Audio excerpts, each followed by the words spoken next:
Oh yeah, we're gonna do something with these. I don't know what yet, but we gonna make something happen.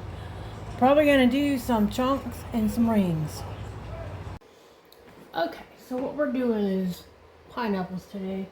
Now I already had some cut up. I got 4 pineapples on sale at HEB a couple weeks ago. I need to do something with them before they go bad because they kind of sat on the counter and life stuff happened.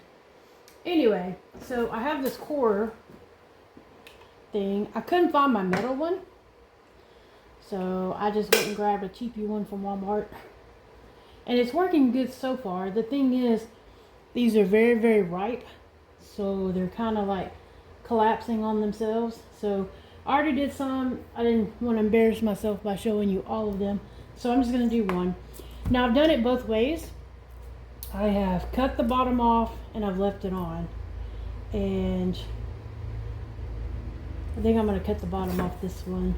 It's going to be messy no matter what I do, so I'm just going to go with it. So see, they're still good. They're just really ripe, so they need to be canned or ate today. Hang on, let me throw this over right real quick. Real quick. So anyway. Oh, that's kind of crooked. Okay, I'm going to use that in my chunks. I'm doing some rings and some chunks. It just depends on how the rings turn out. So, you have your middle part right here. And you put it in the core, which is, well, in the middle. So put it right there. I kind of like give it a... Then, well, let me take it out and show you. It's got a blade right here. And you're going to turn it. And it's got a serrated part. Again, this is a plastic one, but it is, for the ripe ones, it'll work well. If they're a little firmer, this plastic will probably break. So these are actually the perfect pineapples for this. So here we go.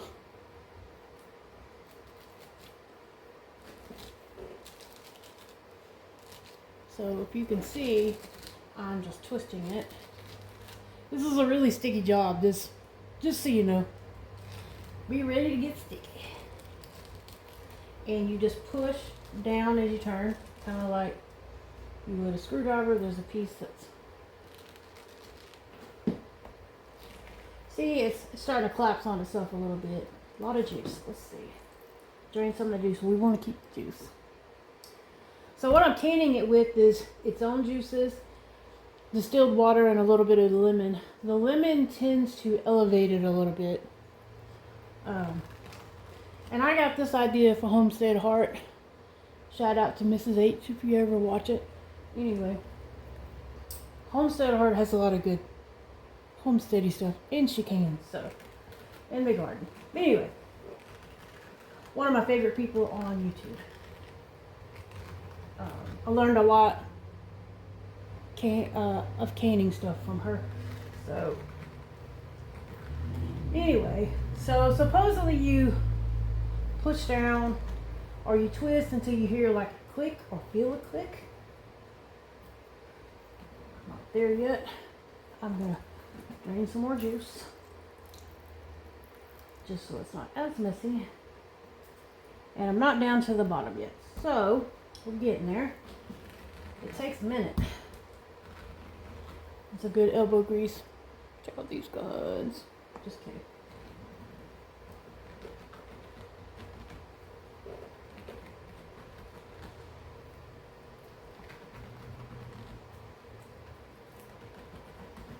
Yeah, I gotta find my metal one.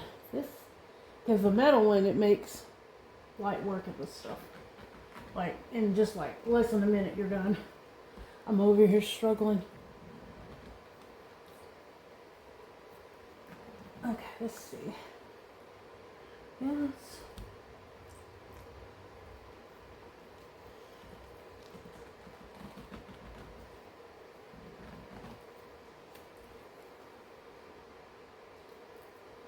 Pretty much got all the juice out. So what we're gonna do, it pops off. Most days. Okay. It pops off, and what you do, maybe drain some more juice if there's any left, And what I've been doing, probably not, oops, some fell. Okay. Let that drain out. I'm gonna let that drain a minute. Okay, I'm just gonna do this. That didn't work. Okay. See how it's still down in there and it's cut? I don't know what's going on with this thing. It's cheap. So we're gonna have some crushed pineapple and some rings. Okay, now that you've watched me struggle, I'm gonna pull this out. See, it should be all the way down like that. So what we're gonna do, I'm probably only gonna have 2 jars of the rings, but I'm okay with that because the only thing I use the rings for is pineapple upside down cake. So I'm okay with that.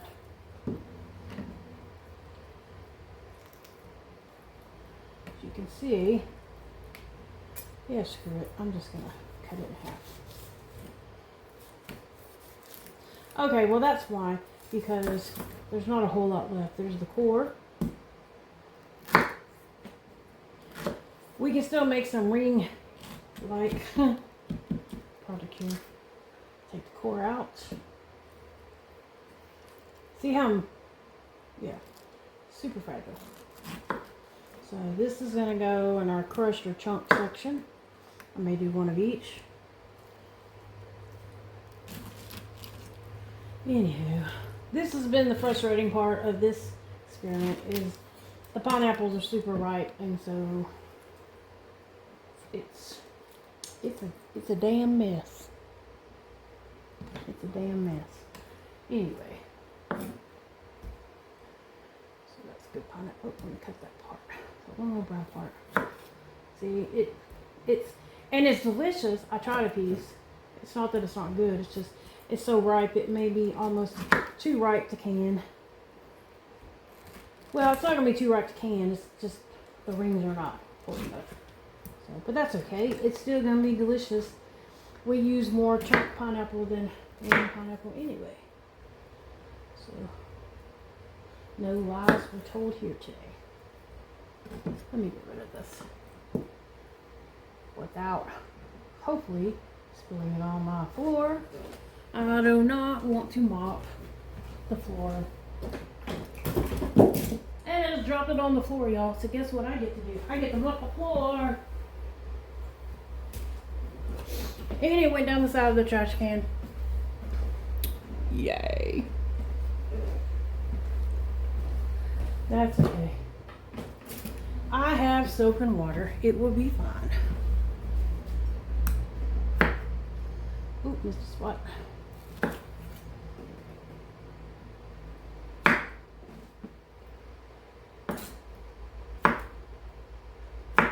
Yeah, I think I'm going to do 1 jar of chunk, 1 jar of crushed, because there was one that was like super ripe. That really is just going to, oh, that is a core. How did that get in there? Boop. See, that's probably going to be 2 jars of rings. A jar of, ooh, that's good.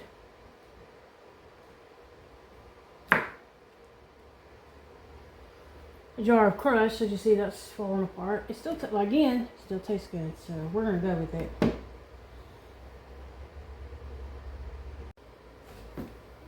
Okay, I'm going to start with 3 wide mouth pints.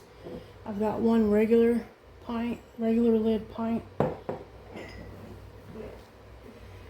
And these for backup. Half pint, 12 ounces, which is not quite a pint, but it's regular lid, so we can get in there. What's left. Now I've done 8 of these all together, so I've already done 1 batch. So I'll have to show you all that when I'm done. So I've got wide mouths, regular mouths, different size jars. These will be for the crushed, most definitely. Probably chunk. These would be for crushed, because we don't use that much crushed. Pineapples use the chunks. And anyway, so this is, again, it's a sticky job. So get ready. I'm sticky and I'm hating it. It's a sensory thing. So let's see. Wash and sanitize my jars. we're just gonna stuff them in there the best we can get them in there. A little bit they're a little bit wider, but if you stuff them in there, it's fine. Oh, I forgot to put the lemon in there. Hang on. Be right back.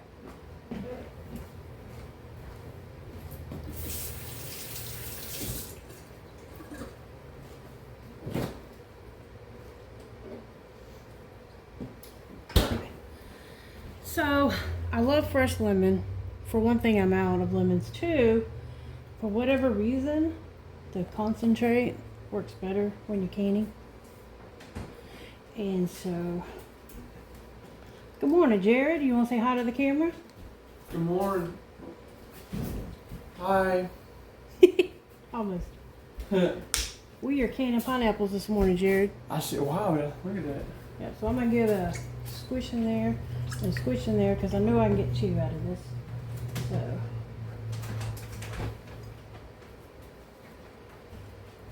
how did you sleep, Jared? Pretty good.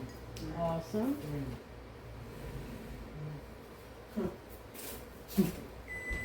Oh, can you get that beefer? That's your breakfast. And so what we're doing is we're stuffing them down in there. See how that's going? It doesn't matter if it's even or not. Looks like we're gonna get 2 jars of the range, and they're gonna break apart, and that's fine because they're probably gonna break a little bit in the process anyway. So that's 1 jar. Get this one. I already put the lemon juice in that one. Like I said, it's a sticky job. Somebody's got to do it. Right, Jared? Absolutely. Yep. Jared says yep. Alright, that's going in there pretty good. Yeah, it looks like about 2 jars. Pint jars of the lemon. I know I got one green in there. That should be perfect. Ooh, that was perfect. So, it's mostly down in there good. It's at the bottom. So you want it to about 1 inch headspace. That's pretty close. Let me see if I can get a couple pieces. Another piece in there. Oh, perfect. Well, no, we can use a little bit more. Alright, that's done. So now, one more squirt. We're going to do the chunks first. And if we have,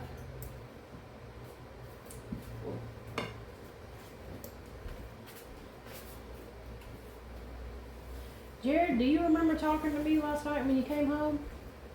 Oh, I don't remember. I don't remember waking up. my dad was up. Dad was up, so you didn't come in there? Okay. He said you went to talk to me. I was like, I don't remember that.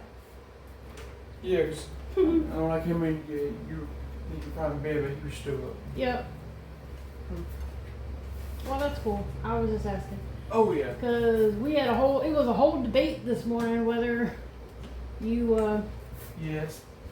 see, so I'm doing this size for the chunks. Because this is pretty thin and it's falling apart, so that'll be for the crush. And what I'll do is just take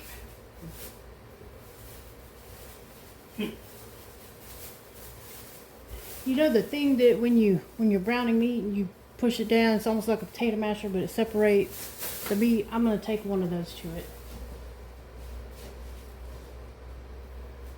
Okay.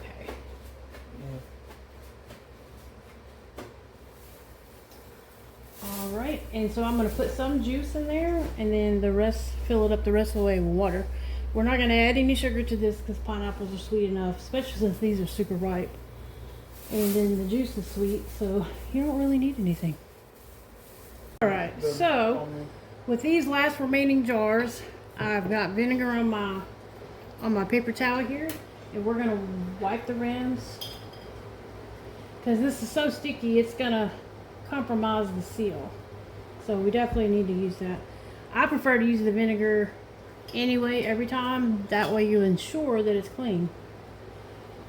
I know it's an extra whatever, but I mean, this is your food. You want it to be safe. So, and yes, I do rebel canning, but I would rather just take a little extra time, put a little vinegar on there. But in this case, you definitely need it because of all the chunks and the fact that I was being lazy and didn't use the funnel.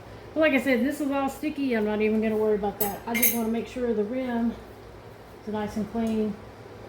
And just a reminder, while you're doing that, you're checking for cracks in the top of the jar. Because again, compromise the seal. Okay, so I got the flats on there. So now it's time to just put these on. Remember, just barely tighten it.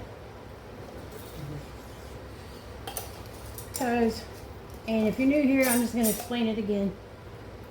If you have it on there, wrenched on there tight, the air is not going to escape. You need it tight enough to keep the ring, the top on, but you don't want it so tight that the air can't escape, because that's the whole purpose. As the heat rises, the pressure builds up and the air pockets come out. So if this is too tight, they can't escape. So just barely, I mean, it's like barely. I'm gonna show you one more time. Put it on there and whoop. And one more time. Oops, yep, good. Good to go. Now, our water is boiling, so our last 4 jars are going in. So one more ring.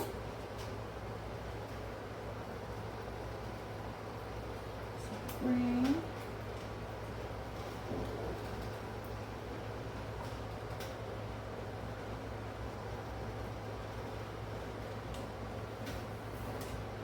Okay.